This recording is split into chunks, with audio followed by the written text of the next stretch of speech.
Welcome to Carib Gold Olga. Who is in the news today? Seems as though Matthew Perry have died from drowning. A couple of days ago, Matthew Perry was found unresponsive in his hot tub. So the results are inconclusive. The autopsy results are inconclusive pending toxicology report, the authorities said. He died on Saturday, apparently from drowning in his hot tub at his Pacific Palisades home. Because of the way he died, the authorities have to do some further investigation. Because let's face it, who dies in a hot tub? So the Los Angeles coroner office said further investigation is needed. So they're waiting on the toxicology report to see if there was any drugs in his system, because he has been battling drug use for many years. He got over it, but then you guys know you slip sometimes, and so they have to check out the toxicology to see what's in the blood. This is according to a report released by the Los Angeles County Medical Examiner. Although the official conclusion isn't likely for weeks to come, the authorities, the medical examiner, is ready to release the body to the family, because I'm sure the family wants to get on with the business of burying the body.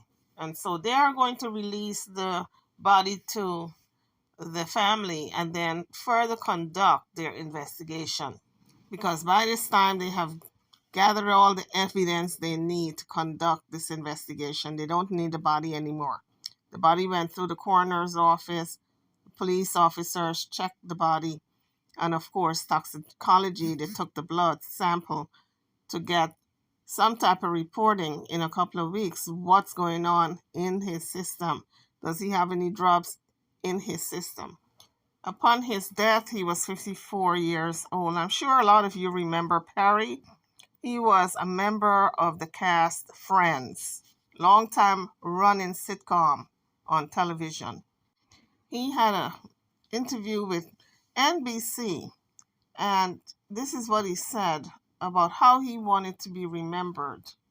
This morning, as fans mourn the loss of one of their greatest friends, we're learning new details about the investigation into Matthew Perry's death. A source to Perry telling NBC News that the 54-year-old actor was discovered by his assistant. Law enforcement says that he was found unresponsive in a jacuzzi at his Pacific Palisades home Saturday. Sources say that there was no obvious signs of trauma or foul play. The cause of death still unknown, pending toxicology testing. In an eerie foreshadowing of his passing, Perry's last Instagram post, just 5 days before his death, was this photo of him in a swimming pool. His family telling People magazine, "We are heartbroken by the tragic loss of our beloved son and brother." At just 24 years old, he landed the role of a lifetime. For 10 seasons, charming fans as Chandler Bing on the hit NBC sitcom Friends. In a 2021 cast reunion special, Perry reflecting on the special bond with his co-stars. After the show was over, if one of us bumped into each other, that was it. That was the end of the night. You just sat with the person all night long. Former NBC Entertainment president Warren Littlefield says Perry was just as quick and witty off-screen. His mind worked so fast. He was so adept, but also the heart that he had. He opened up about his decades-long battle with drugs and alcohol in his 2022 memoir. Well, I didn't watch the show and haven't watched the show because I could go drinking, opiates, drinking, cocaine. Like I could tell season by season by how I looked. Now, as fans grieve outside the famous Friends building used on the show, tributes are pouring in. Selma Blair, who called Perry her oldest boyfriend, posting, "I loved him unconditionally. I'm broken." Gwyneth Paltrow also remembering Perry for his humor and kindness and the magical summer they had during their brief romance in 1993. In an emotional video, Hank Azaria says the actor was like a brother to him, adding it was Perry who took him to his first AA meeting. He was so caring and giving and wise, and he totally helped me get sober. Again, this is NBC doing a recap on Matthew Perry, his life, his death. How tragic.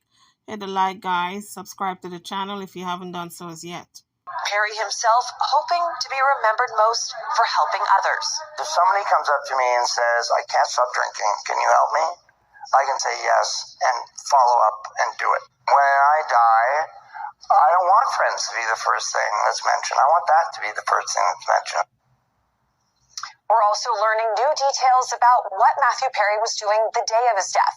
Perry's pickleball coach telling People magazine that Perry had played a match with someone just hours before he was found dead in his home nearby.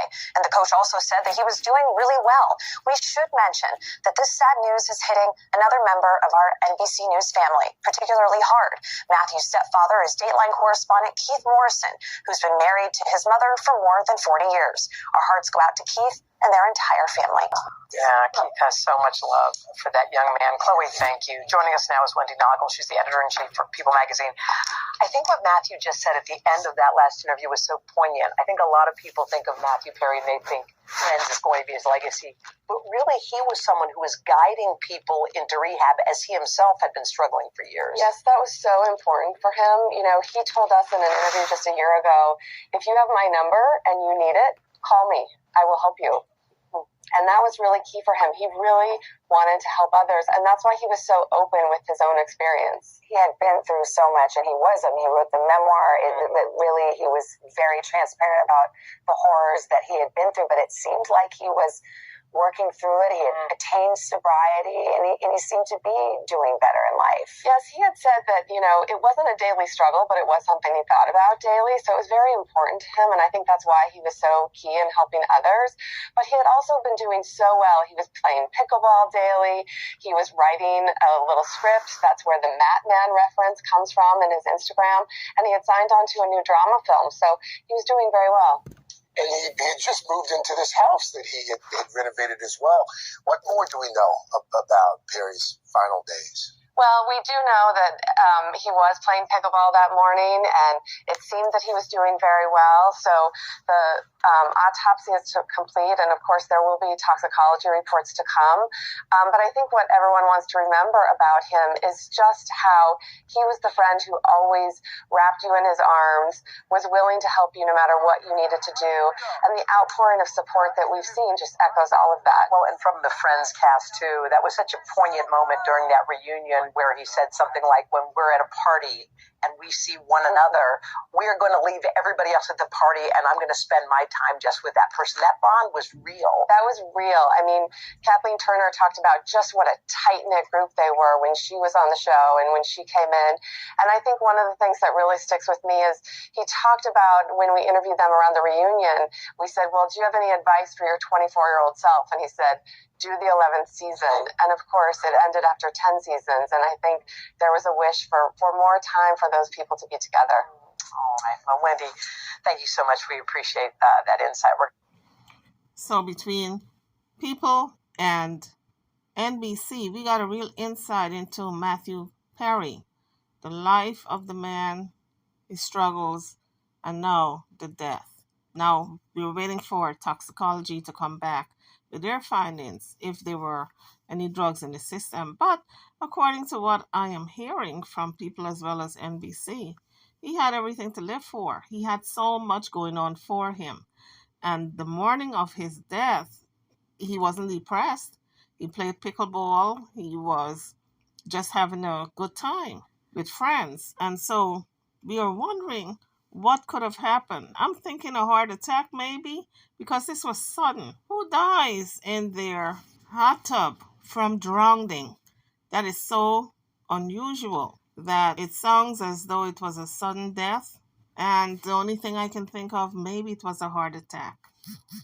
But we have to wait for toxicology to come back, which should take a couple of weeks. So it's been reported that he was found unconscious on Saturday, October the 28th, in a standalone jacuzzi when first responders arrived at his home. So it's reported that a bystander brought his head up above the water and gotten him to the side of the jacuzzi. But NBC News reported that it was his assistant who got his head to the side of the jacuzzi after discovering his lifeless body at the bottom of the jacuzzi. Then the firefighters removed him from the water upon their arrival, a spokesperson for the LA Fire Department said to CNN. That was the statement put out by the fire department. And they said to CNN in a Monday, October the 30th statement, a rapid medical assessment sadly revealed that he was already deceased prior to first responders getting there. So according to CNN, CPR was not performed on Perry when the firefighters got there because he was too far gone. He was already deceased. He was beyond medical help. So authorities responded to a call made from someone who said Perry was going into cardiac arrest on Saturday. Upon arrival, police department did not see any signs of foul play at the scene, but the cause of death was deferred due to pending toxicology reports. So his co-stars from Friends are all deeply saddened and are grieving because, as I understood, this was a very close-knit family of friends. In 1997, he was in a jet ski accident and became addicted to Vicodin. And that led to his alcohol abuse, which affected his performance on the set of Friends back in 2000.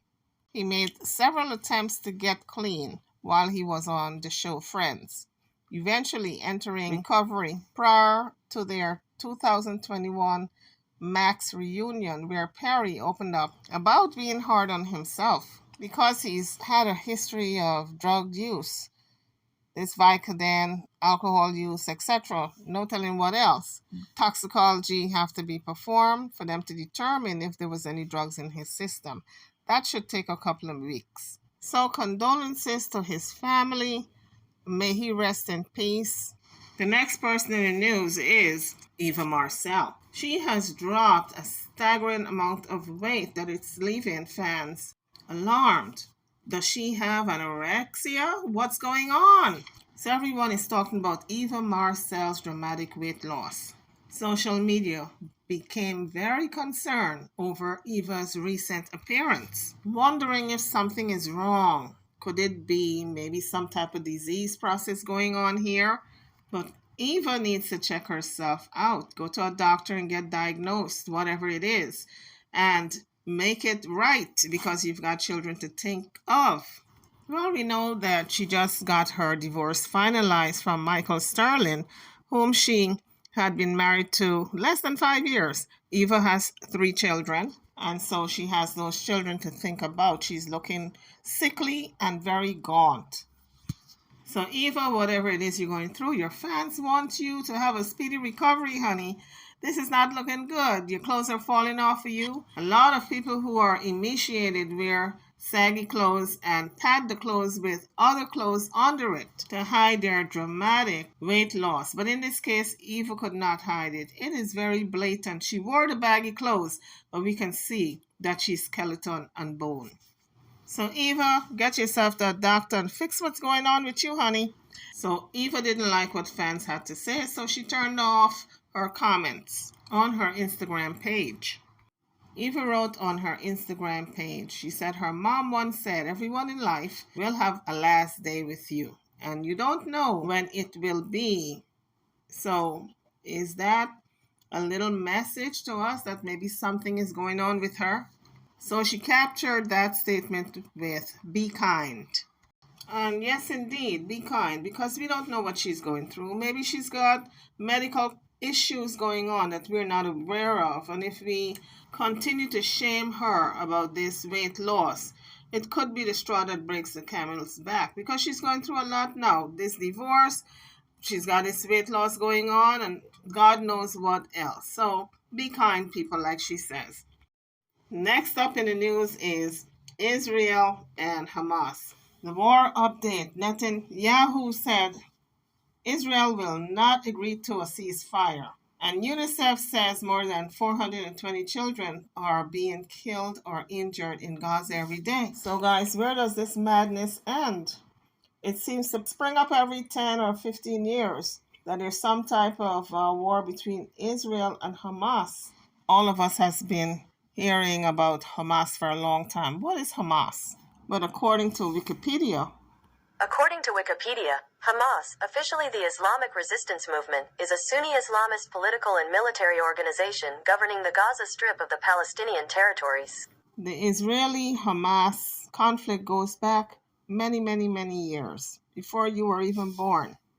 So years ago, the territory, the home of some 2 million Palestinians, fell under Hamas control in the year of 2007. So there's infighting amongst the Palestinians, whether you want to call it Hamas or Fatah or some other name. There's a lot of infighting. So not only do they have Israel to battle, they've got their own insurgents, their own people to battle for the control of the territory that is Gaza. And Gaza is a really narrow strip of land. It's not much to the land. It kind of reminds me of Long Island. As you guys can see in the above picture, Gaza is just a little speck. It's not much to that land at all, but it always seems to make the news because that's where the fighting comes from. The launches against Israel, as you can see, they're very close proximity to Israel. As a matter of fact, it's all on one soil. It's just divide up. So on October the 7th, the fighting started again. The Palestinian militant group Hamas launched an unprecedented assault on Israel, with hundreds of gunmen infiltrating nearby communities near the Gaza Strip. I'm not going to go through the history of the Hamas-Israeli war, but I'm just going to mention a few key points. In 1917, during the First World War, the British government announced its support for a national home for the Jewish people in Palestine, and that was called the Balfour Declaration. At the time, it was the Ottoman region with a small minority Jewish population. So Britain took control of the area called Palestine, following the defeat of the Ottoman Empire, which ruled that part of the Middle East in World War I. At the time, the land was inhabited by Jewish minority and Arab majority, as well as smaller ethnic groups. So the international community gave the United Kingdom the task of establishing a national home in Palestine for the Jewish people. So Britain took control of the area known as Palestine following the defeat of the Ottoman Empire, which ruled that part of the Middle East in World War I. So in 1922, the declaration was enshrined in the British mandate over Palestine, that it's now the home of the Jews. Well, there lies the problem. Most of the people in the area were Arabs. Jewish people in Palestine, the small minority, said it was their ancestral home. But the Palestinians, the Arabs, Palestinians said they're not moving also because it is their home and they are not relocating. So fast forwarding from World War I to World War II, Jewish people were migrating from all over Europe to flood the area of Palestine because they were running from Adolf Hitler Holocaust.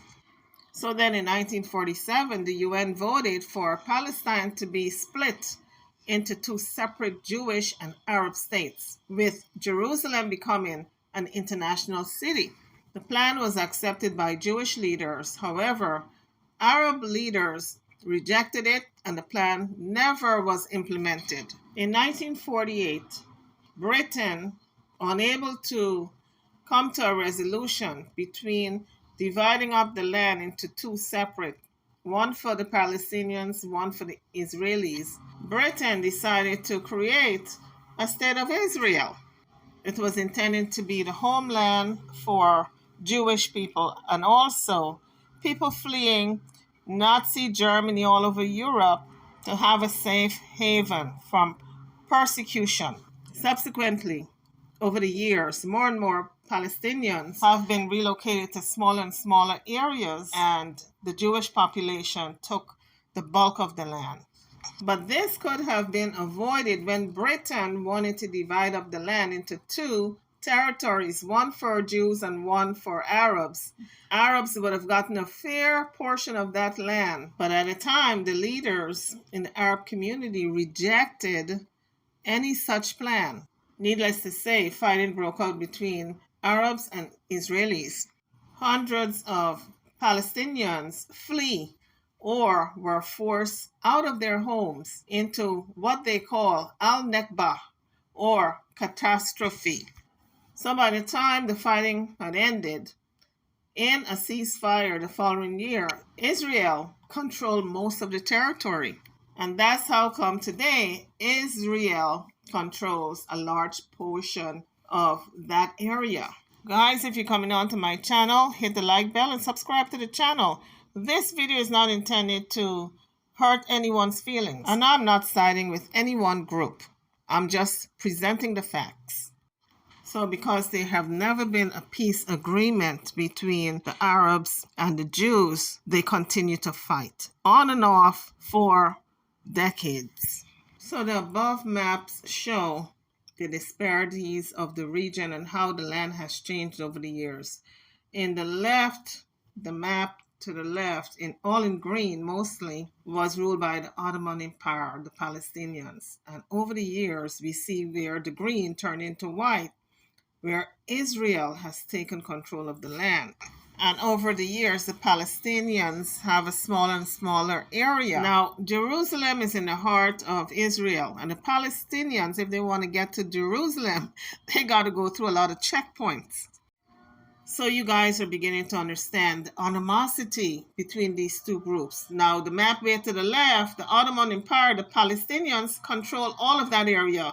The one to the right, we see where Israel has taken control of the Palestinians area to call it their own. Now, every time there's a war and Israel sees more and more of the Palestinian land, their area gets smaller and smaller, but there's nothing much left anymore.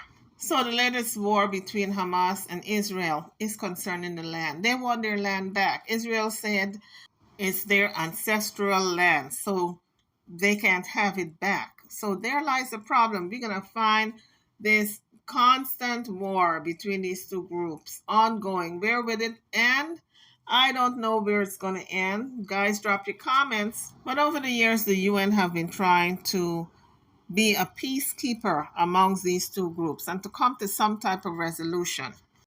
Israel still occupies the West Bank and claims the whole of Jerusalem as its capital, while the Palestinians claim East Jerusalem as the capital of a hope for future Palestinian state. Britain and the United States is a handful of countries that recognizes Israel's capital city, because the area in which the Palestinians are now forced to live, it's so small. You have over 2 million people living in this small area. It's densely populated. It's one of the most densely populated places on earth. In the wake of the 1948 and 1949 war, Gaza was occupied by Egypt for 19 years. So the Israelis withdrew their troops in 2005. Because they had set up posts there. They won the war, they set up posts. But although they withdrew their troops, they still maintained control over the airspace. And because of that, the UN still considers Palestine occupied territory of Israel. If the Arabs or the Palestinians put an airplane in the air, Israel can shoot it down because they maintain control of the airspace. Over the years, several Israeli leaders, along with the United States, Britain, etc., members of the UN, have tried to iron out some type of resolution, but nothing was ever implemented for various reasons. So the current war is going back centuries about this land dispute that both groups have. I'm over and out. YouTubers, drop your comments. Hit the like bell before you leave the page and subscribe if you haven't done so as yet. I'll see you all in the next one. Thank you for watching.